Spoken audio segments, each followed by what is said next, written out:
like to welcome you all to the Schmidt House today. Our speaker is Ed Eckley. Ed is an independent historian. He does wonderful research. He is a graduate of the Evergreen State College. He's worked on many historical projects. One that you may have seen downtown is a beautiful historic marker representing the history of the Chinese people who lived in the Olympia area.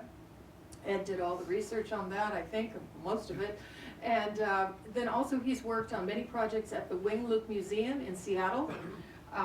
And back in 2008, the city of Tumwater hired Ed to do research on the freeway because it was the 50th anniversary of the freeways coming through Tumwater and Olympia. Now it's 5 years later, and here is Ed again to tell us a little bit more about the freeway. His most recent project, which you may see if you're walking down Percival Landing, is about the history of the Olympia oyster. And there's a very wonderful exhibit under one of the sort of gazebos down there on Percival Landing that tells the whole history of the Olympia oyster. So let's welcome Ed Eckley today. Thank you. This is a great turnout. I was thinking maybe 6 people would come, so this is wonderful. So. As Carla mentioned, this is a sort of updated version of a project we did about 5 years ago. As you all know, all likely know, the freeway coming through Tumwater has always been a big topic of discussion among local historians and preservationists. And 5 years ago when we started working on this, we kind of thought we already knew the story. We just wanted to kind of put some words and pictures together so people could do it. But like any historical research project, as you sort of get into it, it becomes a lot more, you find out there's a lot more layers to it. It's a lot more interesting and complex than we initially thought. And so I'd like to share with you what we found. So it is the 56th this year anniversary of the freeway coming through. It's also the 35th anniversary this year of the Tumwater Historical Park, and it's 52 years for Tumwater Falls Park. And all 3 of these institutions, these organizations, these landscapes actually have an interconnected history that overlaps, and that's what makes it sort of complex and interesting to know about. So it all begins, whoa. What's going on? This. Oh my goodness. All right. It all begins with the Cowlitz Trail. For those of you who might not know the story, the trail, I'm not used to using the mouse as a pointer, but I'll try. The trail is the historic route, dates back millennia. It was the main trade route between the Columbia River and Puget Sound, used by natives. And when the Hudson's Bay Company came, and then a few years later settlers in the 1840s, they also followed this trade route, this main north-south route from the Columbia River up to the southern end of Puget Sound, where you could get out of the mud and get back into a boat and head down. So Tumwater was a natural place for a settlement to develop because not only was it the northern end of this important travel route, but it was also a place where water power, the falls, this Tumwater Falls that here offered the opportunity for industry to develop. One of the early promotional catchphrases for Tumwater was, it was the Lowell of the Pacific, referring to Lowell, Massachusetts, where water power industry began in the U.S., where the Industrial Revolution really began here in the U.S. Over the years and different iterations of transportation, as transportation developed, the railroad and then the highways all pretty closely followed that Cowlitz Trail route. So Tumwater's always been the northern end of this route, and all the transportation, different modes of transportation, have always passed through or very close to Tumwater. So I was talking about the water power. The first water power industry here was, of course, the Simmons Grist Mill, And it actually survived up until the early 20th century. It was, I wasn't able to find out when it vanished, but it makes me sad that it made it that far, but didn't make it up to today, because it'd be great to still have this structure. There were quite a number of industries that developed along the falls. There we go. So this is the waterway down here, and this is a number of the industries that were here. By the 1870s, of course, it was quite built up. And the center of the population of Tumwater at that time lived down towards where the Crosby House is now, where the Henderson House Museum, that was sort of the center of town. And that trail I was talking about, that route that came down through here, and this image doesn't show it, but it went off to the right. It actually went across a low bridge across Butt Inlet, and then connected to land in what's now the South Capitol neighborhood. If you wander over through the neighborhood over there, there's a dead-end road that goes down to the water that's called Oregon Trail Street, and that was actually the original trail into Olympia, and that's why it's called Oregon Trail Street now. Whoops. I'm not sure what that is. That's the feedback. Okay. So we're just going to turn it down a little bit. Okay. Sorry, it's... So, as Tumwater developed into the 20th century, the center of town moved farther south along this roadway. So, this is the Hewitt drugstore right here. And what's going on here is, by the early 20th century, the advent of the automobile led to a demand for better roads and paved highways. And so in 1905, the same year Henderson House was built, by the way, Washington established the Washington Highway Department. And they built... I'm going to show you something. Oh, sure. There's this right here. Oh, we got a... Sorry. I keep looking at the screen, so... Yeah, I think you could also use your mouse. Okay. Oh, there we go. Perfect.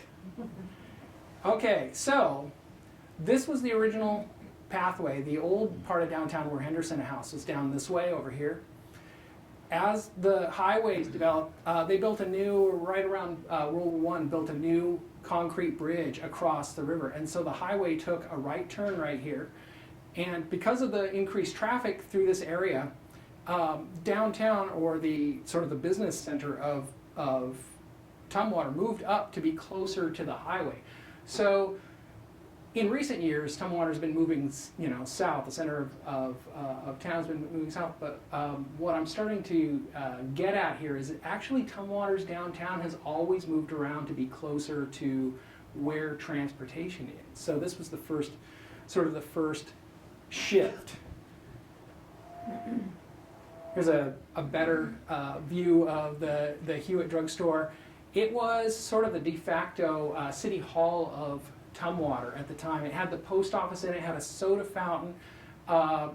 As traffic increased in the air, automobile traffic, there was a gas pump that was added right across the street. Where this is actually right across the street from the Falls Terrace restaurant. Where the Falls Terrace restaurant is now, there was also a gas station. And throughout the early part of the 20th century, the teens and the 20s and into the 30s, this corner, this 90-degree corner where you turned on to get on the bridge, it became a serious bottleneck in the north-south traffic because there were two gas pumps, and if they got busy, the line for the gas pumps sort of spread out onto the road, and people were trying to get through, and so it became a serious slowdown on the north-south route.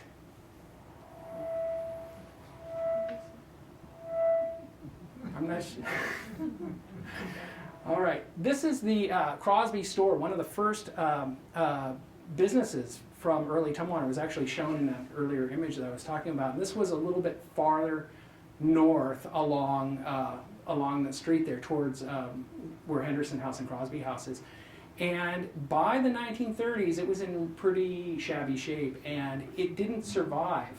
It was actually torn down before World War II, as were a lot of the very early business and houses and businesses that were along there. They were actually in quite poor repair. So it really was getting to be kind of a emptied out landscape by the time the 30s and 40s rolled around. Another thing that was happening is because of the industries around there, a number of blue-collar workers, the pipe works that used to be down on the water, in the later 1800s, the brewery brought on influxes of workers, and so there are a lot of smaller shanties that were built that housed mostly single men who worked in these industries. And so what I'm kind of working around to is this end of town down there where Crosby House is was really seen sort of as a working class, lower income kind of a neighborhood by the middle 20th century. So as the bottleneck developed, this image, by the way, this really is a great illustration of how the highway department starts to try to alleviate some of the choke points on the highway. So the original highway is the red line.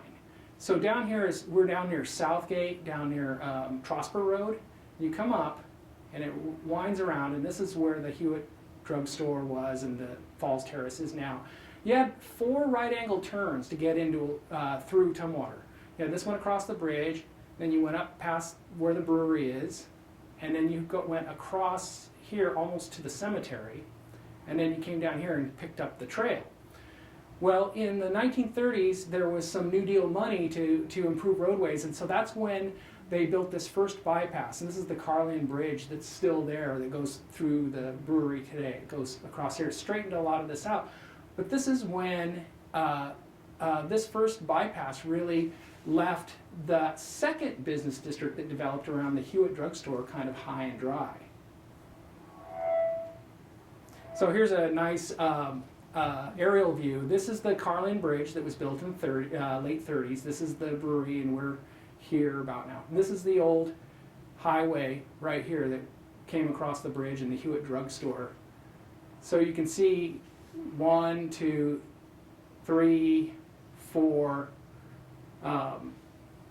right angle turns to get through here. This really straightened things out, streamlined things, but it made traffic pass through Tumwater a little bit faster, and so a lot of businesses located along the new right-of-way. That's when you have the development that's still there now. This is developing because of highway traffic. Another view looking kind of to the northeast. So that's the brewery, and it's hard for me to see the image. Oh, right here. So right here is where the Hewitt drugstore is, and then this is the new business district that developed up here. Sorry about the feedback there. Can we turn that down? Just turn it off. Okay. I have a feeling, Ed, you're going to have to talk loudly. Okay, I'll try to talk louder. I'll try to project a little bit. There it is, kind of low. Is that all right? Maybe that'll... Let's see, does that work at all? Does that help? I don't know. Okay. Okay. All right. So one of the first,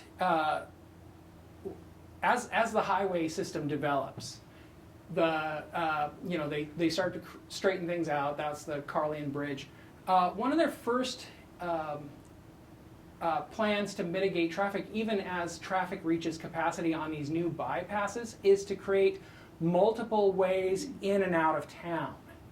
And so by the late 1940s, 10 years later, the Carlin Bridge already gets pretty jammed up. So through Olympia, they decided to make a second route through town. And this is when they developed the Capitol Lake Boulevard around there. They repurposed what was originally the Olympia and Chehalis Valley Railroad grade that went through there and they dammed up Capitol Lake and created a boulevard around the lake and came up around through the old part of Tumwater to sort of create a second route through town.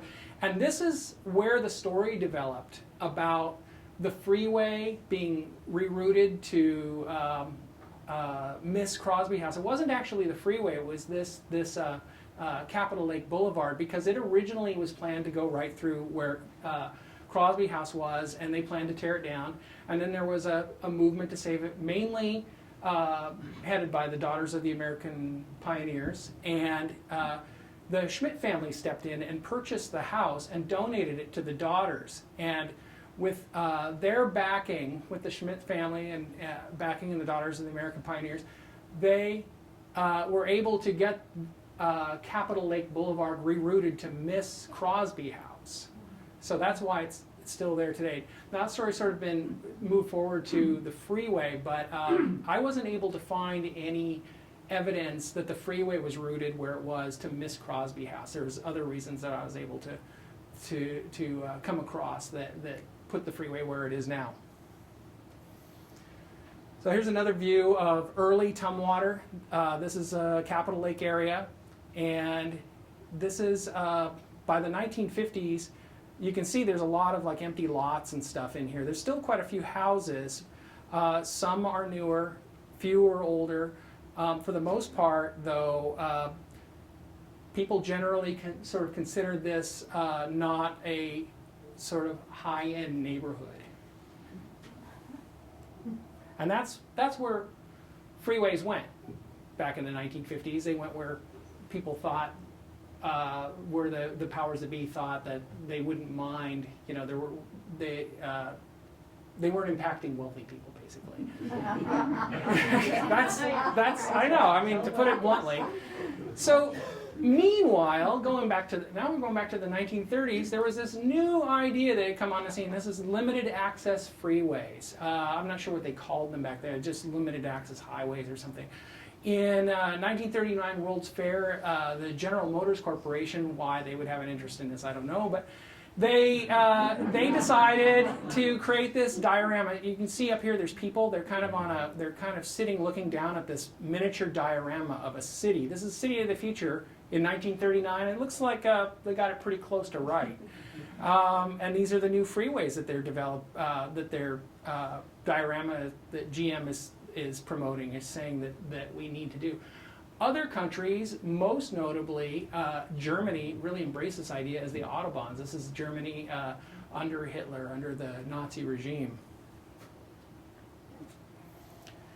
After World War II, there was quite a bit of suburban development that came about as family cars became more central to daily life. This enabled people to live farther away from the downtown core. So this is Levittown, Pennsylvania, widely considered sort of the first sort of suburban planned development of the time. Here in Tumwater, the south end of Tumwater, down towards where the airport is, similar sort of development taking place at that time. A lot more young families buying their first homes in these suburban developments, commuting to their work in town. And so as these suburbs develop, the need for faster road transportation, bigger arterials to take people from these suburbs to the towns, there begins to become sort of a critical mass of demand for these. And so, well, one of the things I'm getting a little ahead of my story, I wanted to show one of the things, outgrowths of the centrality of the automobile is there are more and more roadside businesses that are growing up around these main arterials, and because they're not limited access like the modern freeways, they really cause a major snarl. This is of course it was originally called the Oregon Trail Cafe. It's still up here on Custer and Capitol Boulevard. But people entering and leaving the roadway for gas stations and cafes and other roadside sorts of businesses really started upping the demand by people who are trying to commute from the suburbs into the cities for the government to create better roadways with limited access. Another one of my favorite examples of how Tumwater, how the center follows where the traffic goes. This is the Sunset Drive-In. It was developed in the late 40s, early 1950s, and it was out down towards the airport. And one of the fun things about this is it was built out in the hinterlands, out in the farmland, out on the periphery of the development, and it's now the location of the city hall, which I think really well illustrates how the core of Tumwater follows where the traffic goes. I don't think it's there because of the theater, but you follow what I'm saying, I think. This is the earliest aerial of this area I was able to find. So we're skipping ahead a little bit, but I'll go back. But this is 1973. But this is that developed area of South Tumwater that really developed in the post-war era with a lot of the tract housing. This is Tumwater High School here. This is the freeway as it exists now. This is the Sunset Drive-In, and the airport's down here. So this is the old highway coming into town. And you really get a sense of that sprawl, how the center of Tumwater's population is really moving south. Another major milestone in this story was William Buggy, who was born and raised in Washington State and became a real advocate for freeways. He lived and worked, I believe, in California, but then came back, was hired by the highway department here. And he began in the late 40s, early 50s, really advocating strongly for limited access freeways. And although there was an increasing demand for it, still hadn't reached that point where people wanted freeways built through towns. Mainly it was because a lot of the Main Street businesses had developed to where they catered to highway traffic. And so there was opposition to building limited access freeways from these business interests. The idea they came up with was it was easier to acquire land and build. There was less resistance to building the freeways in the rural areas. So they built from Vancouver. The stretch from Vancouver to South Tumwater is one of the first stretches built, as was the stretch north of Everett up towards Mount Vernon. You know, not many people living there. And what this did was people got on the freeway and they loved it. They got to go without stopping for miles and miles. And then they got to a town, they got to Olympia and had to get off the freeway and kind of go through town. And this really annoyed people. This really, I think, went a long way to tipping public opinion towards building freeways through towns. Was there a question? Oh, I thought somebody... All right. Originally, though, building the freeways through town was so expensive that Washington State decided that the only way they could possibly pencil out is if they were toll roads. And so the freeway from Tacoma, South Tacoma, through Seattle to Everett was originally envisioned as a toll road. However, in the 1950s, we got Ike for president, and Eisenhower, very early on in his military career, when he was a very young man in 1919, was part of the first transcontinental motorized convoy to sort of showcase the new motorized mechanical army that was developing. And it took them a long time to get across the country, and it really struck Eisenhower that this was a real detriment to having a mechanized army. If you didn't have good roads, you couldn't really do much with your army. When he was leading troops in World War II, when they got into Germany, he saw what an asset the Autobahns were to Hitler, and then once they took control of them, how they really facilitated, the Autobahns really facilitated the Allied troops taking control of Germany. So he was sold on the idea that we needed freeways, and how he sold them to the public, because even then, they were so expensive. People who wanted them even kind of balked at the price. He sold that as a military preparedness measure, as well as something for public. So it was officially called the, I can't see if I can read that. I think I have it written down here. The official name. Got behind in my notes. It's good. It's like here it is. The Interstate and Defense Highway System was the official name of our freeways. Still the largest public works project ever constructed. So to get the freeway through Olympia, like I said, there's business interests that are downtown Olympia who like having traffic come through, even though it gets really snarled and bottlenecked and slows down to a crawl. So they support the idea of a freeway as long as it comes through the middle of downtown. Now, how do you do that? Well, the original plan is that they were going to build from Trosper Road, which is where the first part of the freeway ended. By the way, I came across some interesting stories from some of the people I talked to about when the freeway used to end at Trosper Road. Some people would kind of get mesmerized by the new freeway and is like crash through the barrier there and end up in the backyard. But the first idea that the highway department came up with was the freeway was going to run west of Tumwater Hill and connect to Highway 101 over where Black Lake Boulevard is now. And then it was going to go down Percival Canyon, that's that creek canyon, and cross Capitol Lake where the railroad bridge is across Capitol Lake, and go through a tunnel with exits and entrances like those tunnel exits and entrances in Seattle to get through Olympia. And that way you'd have easy access to the Capitol and there'd be easy on and off to the existing highway businesses. Well, the engineers got a hold of it. They came up with a design and then they passed it on to the bean counters who looked at it and said, this is ridiculously expensive and there's no way we could ever do this. It would be the most expensive mile per mile section of freeway we'd have to do that wasn't a bridge or a huge fill project. So the engineers came back and they came up with this plan, and as far as I've been able to tell from all the documents and the people I talked to at the highway department, they came up with the plan to put the freeway where it is now. And it was mainly determined by the fact that there is solid bedrock right under the freeway. So there was a minimal amount of engineering that needed to be done to support the freeway. In addition, they took it as far north as they did before they crossed to minimize the amount of fill that they had to do to get across the south end of Capitol Lake.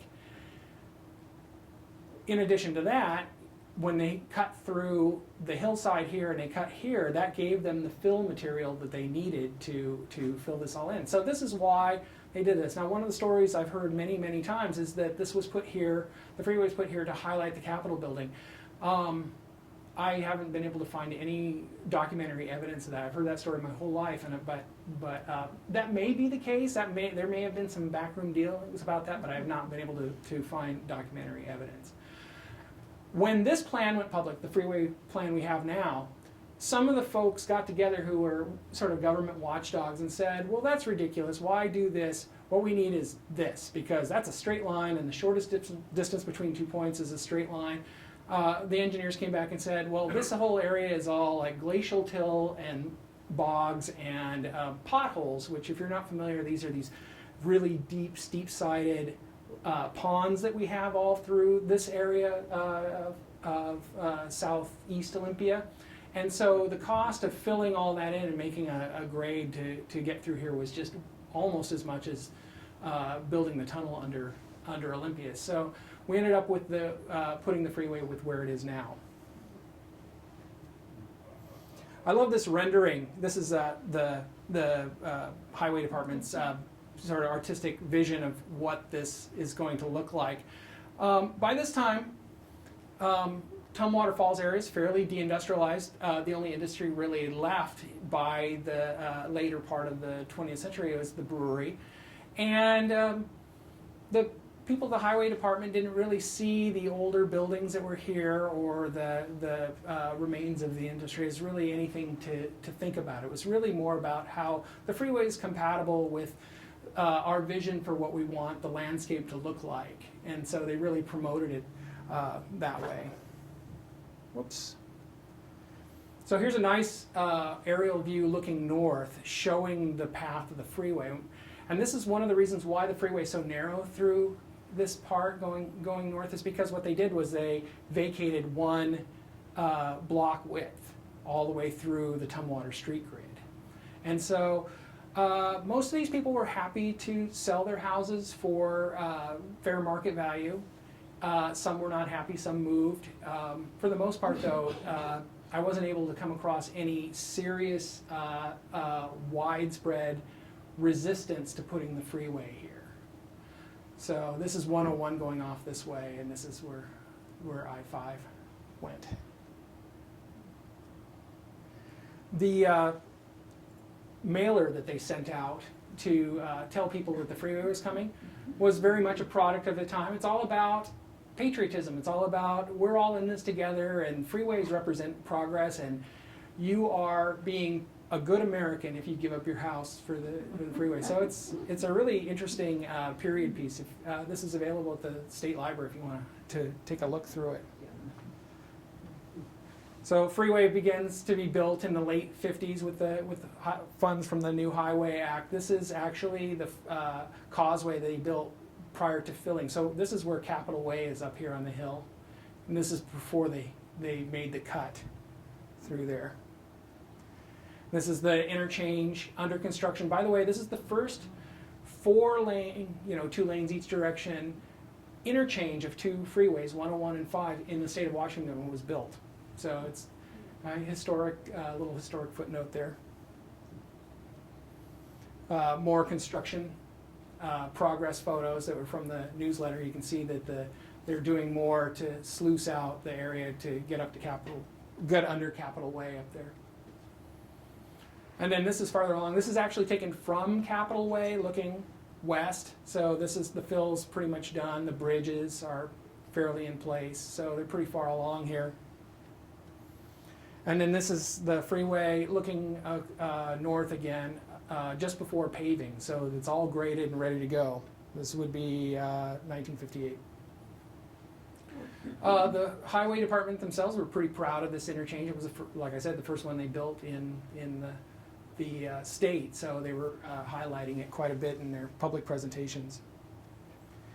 When the freeway finally opened in 1958, state dignitaries, the governor, the mayor of Olympia, and mayors of Olympia, Tumwater were there, as well as state representatives who supported it.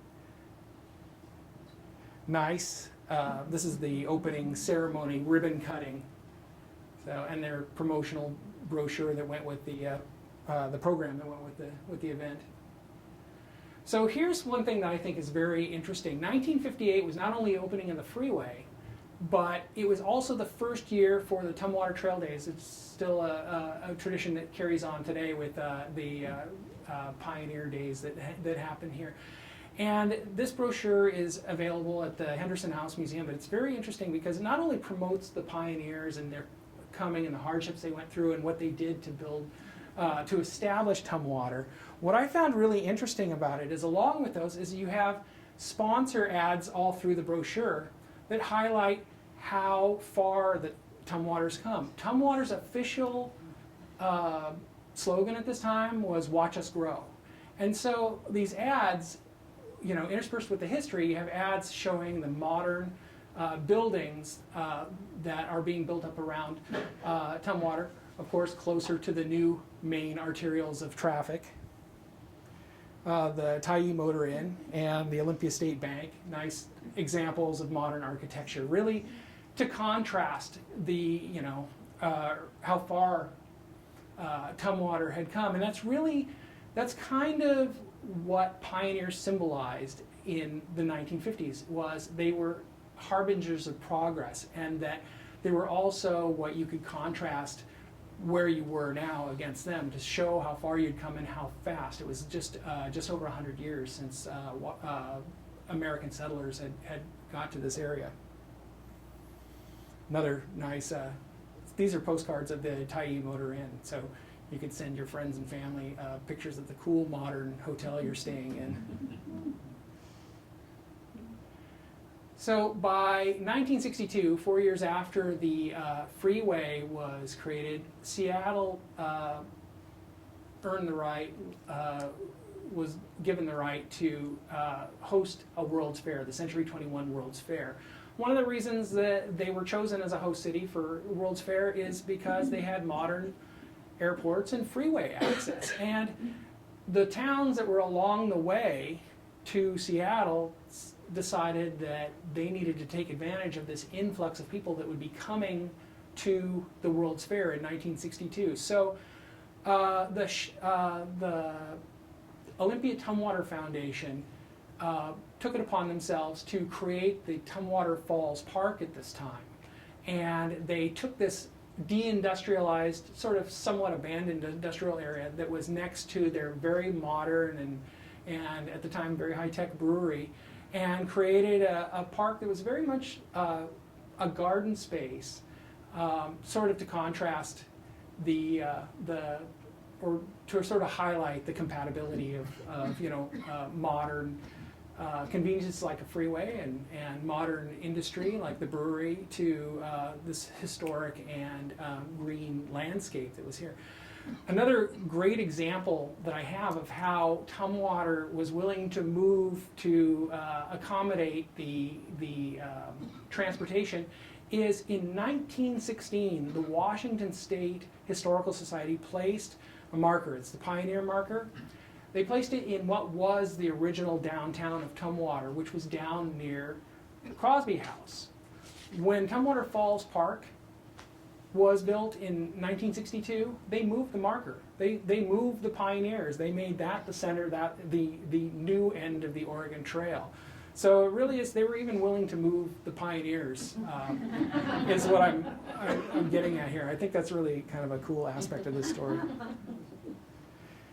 So a big shift that happened beginning in the 60s and into the 70s, the National Trust for Historic Preservation and the American Bicentennial, both things came about in the time. The National Trust grew out of concern, a nationwide growing concern, stemming from freeway construction and from urban renewal, that too many significant historic buildings were being lost with not much regard for their significance to the community and to the country. And so by 1966, there were the first preservation laws were put in place. And by the early 1970s, it was mandated that whenever the government did a new project, they had to survey the area that was going to be impacted for how it was going to affect any historic or archaeological items that were in those spaces. So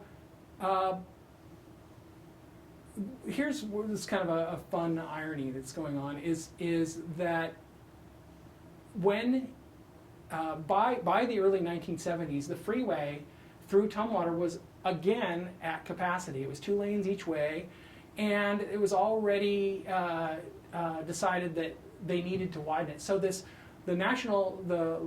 preservation laws that came about in the 60s mandated that the nearby surviving historic structures needed to be surveyed. The surveys that grew out of that project in the early 1970s became the basis for the application for placing the Tumwater Historic District on the National Register. So in a way, you can see there's a connection between the freeway coming through and what we have left getting preserved. So it's kind of this interesting interplay of things. So moving ahead a little bit here. Here's the survey map of the area. This is what became the foundation for the register nomination. In the 1960s, another shift, 1960s, 1970s, another shift occurred in the public's consciousness about pioneers. No longer were they just seen as harbingers of progress. A lot of people, oh my gosh, I'm trying to describe the 60s and 70s without using the term turbulent, but it's hard to not. It's overused. But anyway, it was a tough time for the country, and a lot of people started looking back at the pioneers, as the early settlers, as icons of a simpler time of people who embodied values really that were that we should get back to. And so they sort of became a touchstone for a lot of younger people, especially who were looking for ways to mitigate the the effects of modern life. It wasn't seen as just a good thing anymore to build things and tear down old things. And so when Mr. Buggy was retiring in the late 1980s, he was interviewed by the Washington State Oral History Project. A lot of outgoing administrators were at the time, senators and representatives and all kinds of other people, to sort of capture what their story was. And the interview is really interesting because the interviewer is a younger person who's asking about, well, what did you think about losing all these historic things back then? What do you think about tearing down all these things? And he's asking this in a number of different ways, and Buggy is kind of a little exasperated. He said, well, nobody cared. So it really does, this landscape that we have in front of us here today in Tumwater represents sort of a meshing of two different ideological periods. You have the modernity of the freeway and the industry, the brewery, and the park and the historic district coming along later, trying to reconnect to that early past. So it's a really interesting sort of complex of ideas that created the landscape we have now. So one last idea I want to leave you with, and that is, this is a photo taken in 2000, so it's actually getting a little dated, but the freeway has been altered and widened and changed quite a bit over the last 55 years. But consider this, if it hadn't been, if they'd left it the way it was built when it opened in 1958, if they'd left it alone and just maintained it as it was, it would actually qualify for the historic register now. It's old enough now, so it would be part of the historic park. So it doesn't because of the alterations, but yeah, I just really enjoyed getting him here and researching this, because I think there's a lot of different aspects of the story that make us think about how we've changed, how we think about the past. And the freeway was a major part of that. So that's all I have, and so I'd like to be happy to answer any questions. Yes? People talk about an yeah. alternative route for I-5 that would go directly from Tenino up to Tacoma and bypass this area entirely. Yes. Makes really good sense. Do you know anything about that? Was there such a thing, such an idea proposed? I do, actually, and my family has a personal connection to that story. They came up very early on in the late 40s, early 50s, when I was going through the Department of Transportation records. They came up with sort of this grand vision for a whole complex of freeways, and they started out by building the ones they thought would get the most use. But by the 1960s, 1970s, they were realizing how expensive it was to build and maintain these things. So a lot of these ideas got put by the wayside. One of them is the bypass from the Centralia area, just north of the Centralia area, out through Yelm and connecting to the current I-5 up through Fort Lewis. My grandparents rather owned a farm out in Yelm. They had some health difficulties, other financial difficulties, and they actually were in debt and didn't know what to do, and the state came along and bought their land for that bypass. And then, so it put them in the black, but they had to move. Later on, when the bypass got quashed, when they decided not to do it, the state told them they could keep the money, so it put them in the black for the first time in their lives. So, yeah, Carla. And I wonder if you could just point out with your pointer on that map showing us which direction we're looking at, also the historic district and where the old brew house sits in. Sure.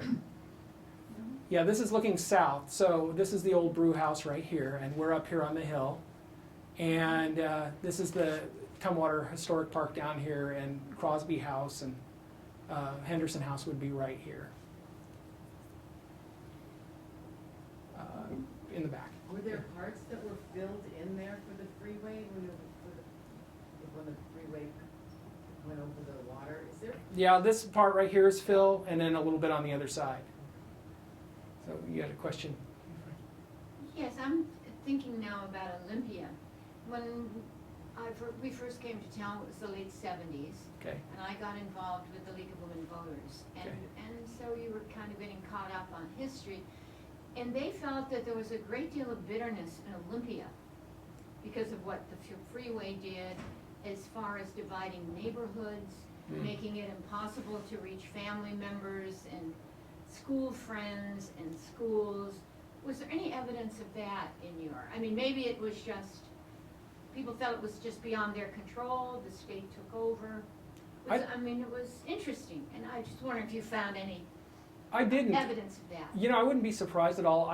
We didn't have the budget or the time to really do an oral history part of this, but I would be really fascinated to know, because I'm sure it must have impacted a lot of people, you know, on a very personal level.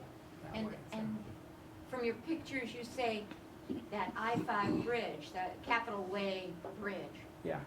that was a road. Yes.